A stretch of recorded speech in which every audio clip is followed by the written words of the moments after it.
Hello students, this particular question is from GATE 2017 EC session 2, okay, afternoon session. F of z is given as 1 by z minus 4 into z plus 1 whole cube. What do you have to find? You have to just find the residue of this particular question. How to find the residue? For example, if you want to find the residue at this particular point, so we can write it as limit z tends to 4, z minus 4 into 1 by z minus 4 into z plus 1 whole cube.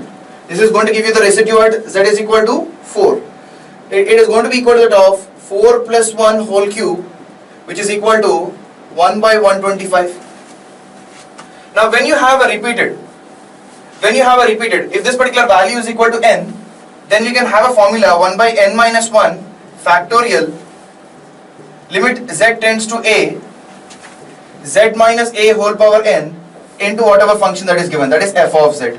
Now if you take the value of z is equal to that of minus 1, z is equal to minus 1 and the value of n is equal to 3. In that case you're going to have, you're going to have a derivative here, d power n minus 1 divided by dz power n minus 1. Now you just apply it, you're going to have 1 by 2 factorial into limit z tends to minus 1 d square by dz square into this particular term will get cancelled. You're going to have 1 by z minus 4. 1 by z minus 4, you are doing the double derivative. Double derivative is nothing but 2 factorial divided by z minus 4 whole power 3. Okay. Now with the value of limit z tends to 1,